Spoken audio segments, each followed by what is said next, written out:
Desde Amnat Ruen Ruen, el boxeador campeón al que acabas de ver siendo golpeado en una tienda de conveniencia, hasta Ricky Hatton siendo derribado en su propio bar local por un culturista, hasta Adam Little siendo derribado al suelo por una vendedora de 5'4" con un solo golpe. Estas leyendas del boxeo eran intocables dentro del ring, pero fuera de él esa es una historia completamente diferente. Amnat Ruen Ruen. Hay un tipo particular de humillación que pertenece exclusivamente a la era moderna del boxeo. El tipo que no solo sucede frente a una multitud, sino que se filma en un teléfono, se publica en Facebook dentro de horas y es visto por cientos de miles de personas antes de que el hombre involucrado haya tenido la oportunidad de recuperarse y procesar lo que ocurrió. Eso es exactamente lo que le sucedió a Amnat Ruen Ruang el 5 de octubre de 2025 en la provincia de Chonburi, Tailandia. Ruen Ruang era el campeón mundial de peso mosca de la IBF, representante olímpico tailandés 2 veces en los Juegos de 2008 y 2012, medallista de bronce en campeonatos mundiales y ganador de medalla de los Juegos Asiáticos. Se retiró en 2022 con un récord profesional de 23 victorias y 7 derrotas, después de una de las carreras amateur y profesionales más condecoradas que el boxeo tailandés había producido en su categoría de peso. Era en todo sentido que importaba un peleador genuinamente de clase mundial. A los 43 años, Ruen Ruang entró en una tienda de conveniencia en el área de Sriracha de la provincia de Chonburi. Fuertemente intoxicado, comenzó a discutir ruidosamente, causando una perturbación e intimidando a los otros clientes adentro. Un joven civil, un hombre llamado Warsat, quien no tenía experiencia de combate de ningún tipo, intentó desescalar la situación. Habló tranquilamente. Instó a Ruen Rung a irse o calmarse. El ex campeón mundial respondió empujando al joven en el pecho. Lo que sucedió a continuación fue capturado tanto en el teléfono del joven como en las cámaras Suchi TV de la tienda simultáneamente. Waramet golpeó a Ruen Rung en la cara. Los dos intercambiaron golpes brevemente y el ex campeón de peso mosca de la IBF perdió el equilibrio y cayó al piso. El joven luego lo pateó y lo presionó contra el suelo, manteniéndolo abajo hasta que Ruan R dejó de resistirse y se agotó. Una vez que la pelea había drenado completamente del ex campeón, Waramet lo ayudó a ponerse de pie. Waramet publicó el video él mismo. El metraje se hizo viral masivamente en Facebook, Instagram y medios de comunicación tailandeses el 5 y 6 de octubre de 2025, desencadenando burlas generalizadas y conversación nacional sobre cómo un ex campeón mundial y representante olímpico había sido presionado contra el piso de una tienda de conveniencia por un transeúnte ordinario. En los días que siguieron, la autoridad deportiva de Tailandia visitó a Ruan Ruang en su restaurante familiar. Lo apoyó públicamente y le ofreció un papel de entrenador de jóvenes y conferenciante como un camino hacia la redención. Ru aparentemente expresó remordimiento y se comprometió a dejar de beber. Adrien Bronner. Adrien Bronner construyó su identidad pública completa alrededor de una premisa única e implacablemente comercializada. Él era el problema. Campeón mundial de 4 divisiones. Llamativo, intocable. Un hombre que ganó títulos en peso ligero, superligero, welterweight y superligero. Y que se aseguró absolutamente de que el mundo nunca lo olvidara por un solo momento. El personaje fue inmenso, ruidoso y meticulosamente mantenido en todas las plataformas disponibles para él, lo cual es precisamente lo que hizo que el metraje que se hizo viral en abril de 2025 fuera tan difícil de ignorar. Un clip circuló rápidamente por Instagram, Facebook y Twitter, mostrando a un hombre ampliamente identificado como Bronner, atrapado en medio de una reyerta caótica de discoteca y recibiendo un golpe visible directamente en la cara. Los clips se propagaron con la velocidad y el entusiasmo que las redes sociales reservan específicamente para momentos en los que un hombre que ha declarado ruidosamente su propia invencibilidad es atrapado siendo visiblemente invencible. Bronner lo abordó él mismo casi inmediatamente, lo cual, para su crédito o su detrimento, dependiendo de cómo lo mires, siempre ha estado dispuesto a hacer. Reconoció el golpe, describió la situación en sus propios términos e hizo clara su posición. Él me robó aunque. Él me robó. Bomba. Estoy como, ahora es hora de atrapar estos, aunque. Hora de atrapar estos. Volver al centro, hombre. ¿Qué? Volver al centro, y luego miro a la derecha y adivina a quién veo. Mi hermano Haití. Luego es como, está bien, no me importa quién luchemos ahora. 18 en contra de historias de tiempo. Hombre. Ustedes están hablando de que será mejor que dejen. Bronner afirmó que eran 18 hombres contra 2. Él y un solo amigo, e insistió que alguien lo había robado o robado primero, enmarcando todo el encuentro como una emboscada caótica de grupo en lugar de ningún tipo de derrota 1-1. Mantuvo que había devuelto los golpes y que todos se fueron. Hubo rumores no verificados de un arresto conectado a la reyerta, pero ningún cargo oficial o informe de policía confirmado surgió del incidente de abril. Nada de ese contexto importaba particularmente a Internet, que ya había hecho su juicio solo del metraje. Un campeón mundial de 4 divisiones, un hombre que había desmantelado profesionalmente peleadores de élite frente a arenas llenas, había sido golpeado en la cara en una discoteca por civiles ordinarios mientras las cámaras funcionaban. Los memes siguieron inmediatamente. Los debates sobre credibilidad callejera y credibilidad de boxeo estallaron en secciones de comentarios durante días. Y Bronner, como siempre ha hecho, absorbió el ruido y continuó. Ya sea que creas completamente su versión de los eventos o no, la imagen ya estaba ahí. El problema tenía un problema. Randall Tex Cobb. La historia de Randall Tex Cobb en El Gallo Mexicano es una de las anécdotas más queridas, más citadas y más completamente inverificables en el folclore del boxeo. El propio Cobb la contó repetidamente en sofás de programas de entrevistas, en cenas de burla, en entrevistas y en cualquier reunión donde alguien era suficientemente imprudente para preguntarle sobre knockouts. Y nunca perdió su poder, porque fue contada por un hombre cuya reputación profesional fue construida en la afirmación única más específica y notable en el boxeo de peso pesado. Simplemente no podía ser derribado. Cobb era un contendiente de peso pesado de 427 libras con victorias notables sobre Ernie Shavers y Leon Spinks, quien desafió a Larry Holmes por el título de peso pesado WBC en 1982. Fue 15 asaltos completos contra Holmes, absorbiendo una de las palizas más sostenidas y exhaustivas que el deporte había documentado en años y nunca una vez fue derribado de sus pies. Holmes aparentemente rechazó una revancha porque sus manos no podían soportar el castigo de golpear a Cobb durante tanto tiempo. Esa fue la base del mito de Tex Cobb, un hombre inquebrantable. Randall Tex Cobb, estoy seguro de que lo sabes, es un peleador de premios. Estuvo aquí hace varios meses preparándose para el match del campeonato con Larry Holmes. Tiene un gran sentido del humor y, como sabes, perdió esa pelea y aunque nunca fue derribado, siguió aguantando. Nosotros, pero te gusta hablar con él. Y sin embargo, cuando se le preguntaba sobre knockouts a lo largo de años de entrevistas y apariciones públicas, Cobb haría una pausa, sonreiría y daría la misma respuesta cada vez. Elogiado con ligeras variaciones, pero siempre aterrizando en el mismo lugar. Una vez fui noqueado por un peso gallo mexicano. 6 de mis colegas lo estaban balanceando por los talones en ese momento. Un hombre de aproximadamente 126 libras, armado y balanceado por amigos por los tobillos, como un bate humano directamente en la cara de un hombre que había absorbido todo lo que Larry Holmes tenía que ofrecer, y se mantuvo de pie durante todo el tiempo. La historia ha circulado por foros de boxeo, bases de datos de citas y características retrospectivas sobre Cobb durante décadas, y captura algo esencial sobre por qué perduró como figura en el deporte mucho después de que sus días de pelea terminaran. Nunca fue precioso sobre su propia leyenda. Entendió que lo más divertido y humanizador que podría ofrecer al mundo era una historia en la que el hombre inquebrantable fue noqueado, pero solo bajo circunstancias tan absurdas que de alguna manera confirmó el mito en lugar de desmantelarlo. Nadie más que Tex Cobb podría ser noqueado por un gallo siendo balanceado por 6 amigos y salir de la historia luciendo como una figura más grande que cuando entró, Leon Spinks. El 15 de febrero de 1978, Leon Spinks hizo algo que casi nadie en la Tierra había logrado en más de 3 años de boxeo profesional.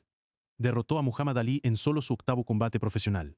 Lo derrotó por puntos en 15 asaltos en Las Vegas, arrancó el campeonato de peso pesado del mundo del hombre ampliamente considerado el mejor peleador que jamás haya existido, y se convirtió en uno de los campeones más improbables que el deporte jamás haya producido. El mundo entero conocía su nombre y su sonrisa con dientes separados dentro de horas. Menos de 3 años después, ese mismo mundo se despertó a una historia muy diferente.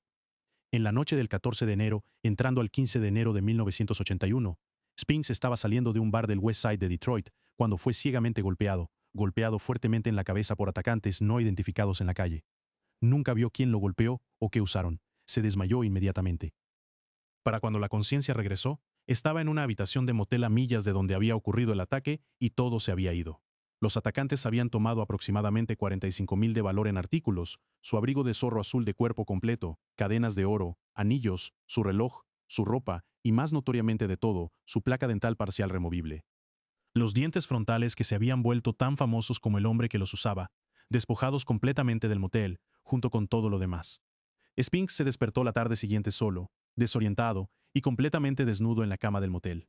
La placa dental se convirtió en el detalle que los medios no podían soltar, y Spinks mismo eventualmente explicó exactamente cómo sucedió.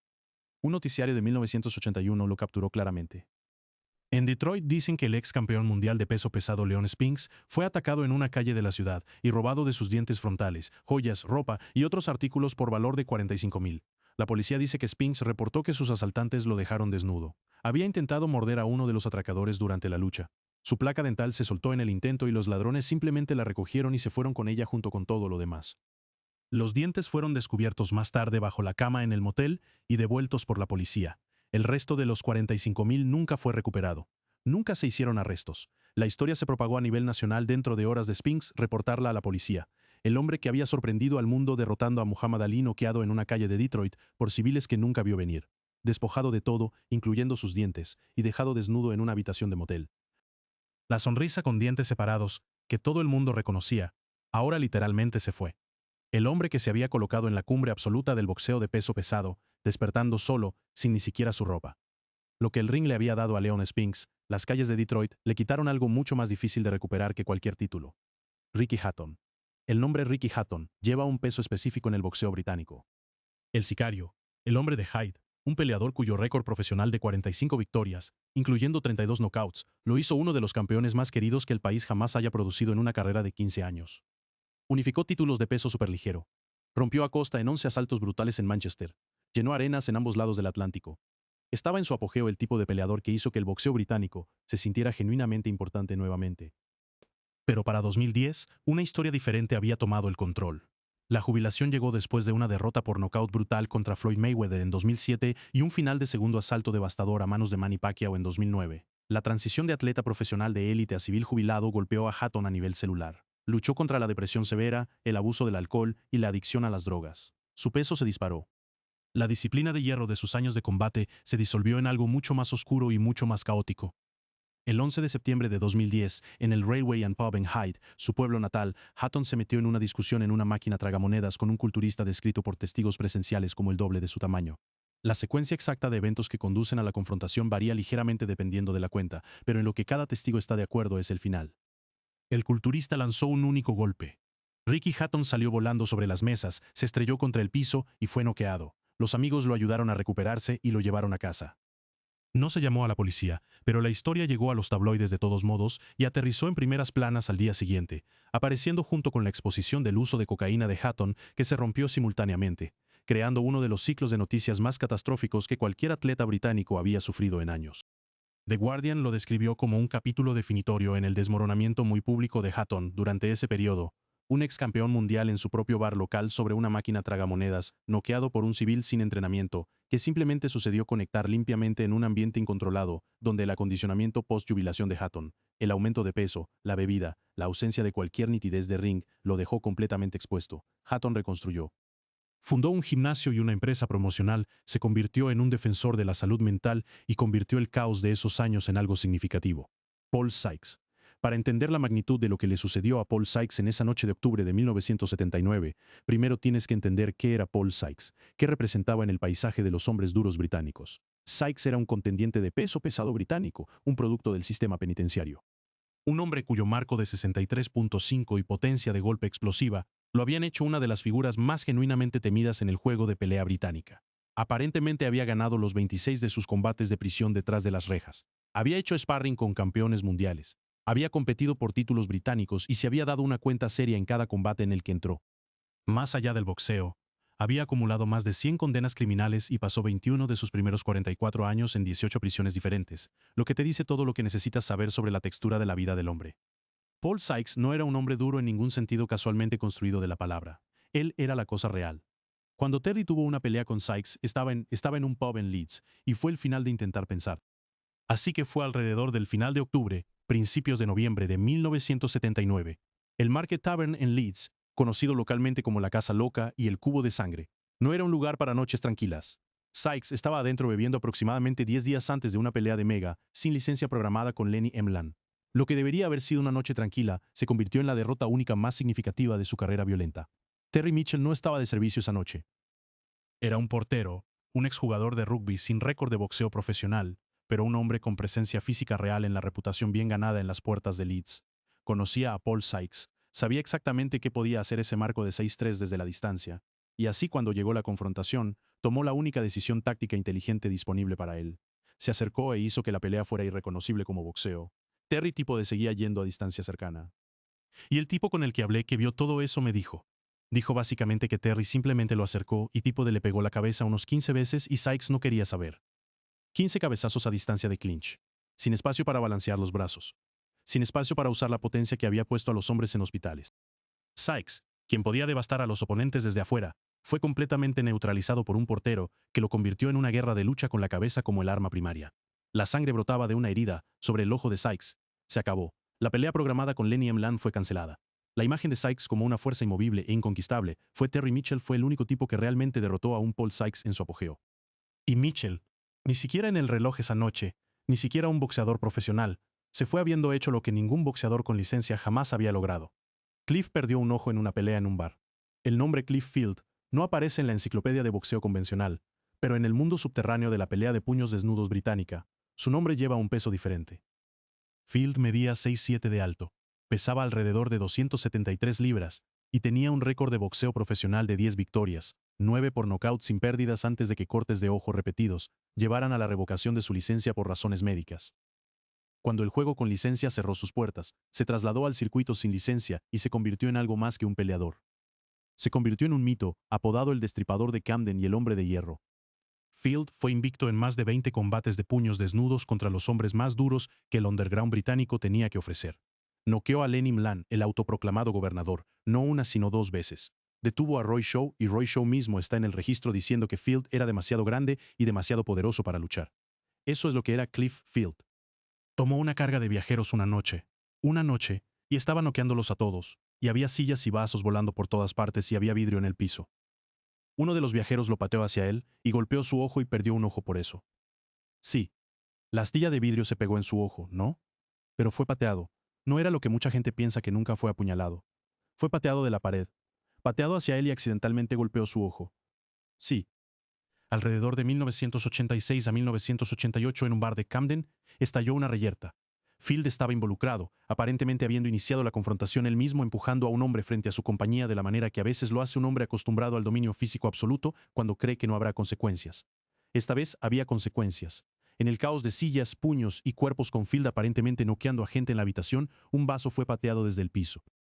No lanzado deliberadamente, no apuntado con intención, pateado en el curso de una reyerta extendida. Y golpeó a Cliff Field directamente en el ojo, empotrando astillas de vidrio en el único lugar donde su cuerpo no podía absorber y recuperarse. Perdió el ojo completamente. Nunca volvió a luchar. La ironía es casi físicamente dolorosa de contemplar. Un hombre que noqueó 2 veces a Lenny Mlan. Un hombre que hizo sparring con Muhammad Ali y George Tuvalu. Field murió el 27 de octubre de 2010 a los 67 años. Dejando un legado es uno de los luchadores de puños desnudos británicos más devastadores y uno de sus cuentos de advertencia más poderosos sobre lo que sucede cuando la invencibilidad choca con el azar puro e indiferente. Adam Little. Hay pocas cosas en el deporte profesional más comprensivamente humillantes que una derrota muy pública que llega sin advertencia, sin preparación, sin guantes, y un oponente que el mundo entero viendo inmediatamente reconocerá como alguien por quien no deberías haber sido derrotado bajo ninguna circunstancia concebible. Adam Little era una perspectiva de peso welterweight profesional invicta de 19-0 en el momento del incidente, entrenando bajo Ricky Hatton y ampliamente considerado estar en una trayectoria legítima hacia un disparo del título británico. Tenía títulos regionales, tenía poder de knockout, tenía un equipo profesional establecido detrás de él y un futuro real en el deporte. Era por cada medida de boxeo creíble un hombre peligroso. El 31 de diciembre de 2014 en el Stables Bar en Kirkham, Lancaster durante celebraciones de Nochevieja, estalló una discusión. Los detalles exactos de su origen varían ligeramente en la narración. Una bebida derramada, algo de empujones en un lugar concurrido, pero los hechos centrales de lo que siguió no están en disputa. Little se encontró en una confrontación acalorada con Kaya Kuzan, una vendedora de 22 años, madre de uno de cerca de Preston, que medía aproximadamente 5'4" de altura y no tenía experiencia de combate de ningún tipo whatsoever. Kuzan lanzó un golpe con la mano derecha. El boxeador profesional invicto se desmayó inconscientemente. 3 de sus dientes frontales fueron completamente destrozados por el golpe. La factura de reparación dental llegó a aproximadamente 800 libras.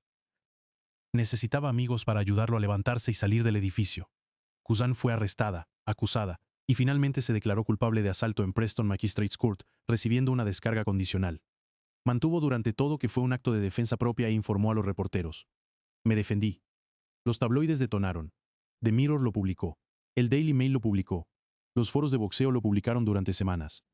Lights Out. El apodo del propio Little fue usado en su contra de la manera más cruel posible.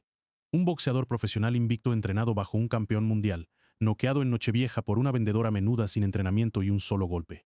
La historia se convirtió en una de esas anécdotas permanentemente circulantes sobre la naturaleza específica e impredecible de la violencia fuera de un ambiente controlado, donde ninguna cantidad de preparación profesional garantiza nada porque ninguna de la preparación se aplica. Tommy Burns. Tommy Burns era un hombre de contradicciones notables.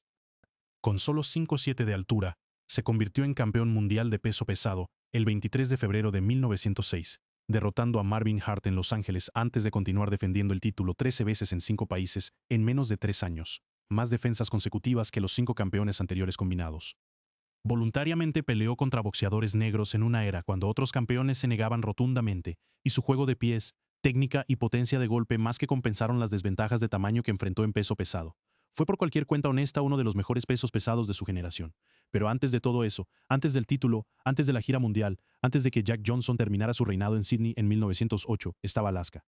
Alrededor de 1904 y 1905, Burns se encontró en Nome, una ciudad fronteriza áspera y sin ley en Alaska. Durante los lanzamientos finales de la fiebre del oro de Klondike, aparentemente había ganado un reclamo de minería de oro en un juego de póker en Seattle, y viajó al norte para reclamarlo. Para financiar la aventura, organizó exhibiciones de boxeo en cantinas, atrayendo a las multitudes que una ciudad minera de oro de Alaska áspera pudiera reunir. Y al hacerlo, atrajo la atención de Michael Ambrose Mahoney, universalmente conocido como Klondike Mike. Mahoney medía 6'2", pesaba alrededor de 250 libras y no tenía récord de boxeo profesional para hablar. Pero lo que tenía en cambio era una leyenda física construida durante años de trabajo fronterizo. Era conocido por transportar cargas que rompían la espalda de otros hombres, por tirar de trineos cargando miles de libras a través de la nieve, por sobrevivir condiciones que mataban a hombres experimentados. Había ganado cada reyerta informal que Alaska le había lanzado y se proclamaba a sí mismo el campeón de Alaska. Desafió a Burns a una pelea de leñador sin restricciones, puños desnudos, sin asaltos temporizados, puñetazos, patadas y lucha todos permitidos sin reglas que desventajarían a un hombre que no sabía nada sobre boxeo, pero todo sobre cómo herir a alguien. Según cuentas históricas, Mahoney dominó el comienzo a través de tamaño puro y caos. Y luego, en lo que podría llamarse libremente el tercer intercambio, aterrizó una patada devastadora al plexo solar, derribando al futuro campeón mundial de peso pesado al piso de la cantina, jadeando frente a una multitud de mineros que estallaron para su héroe local. Tommy Burns, el hombre que sostendría el campeonato de peso pesado del mundo dentro de 2 años, estaba en el piso de una cantina de Alaska, puesto ahí por la bota de un leñador. Ya sea que Burns se recuperara para ganar o la pelea terminara de manera inconclusa depende de en qué cuenta creas. La informalidad de todo el evento significa que la verdad está enterrada bajo décadas de mitología fronteriza e historia oral. Si llegaste hasta aquí, haz clic en una de las tarjetas en tu pantalla para ver más videos como este.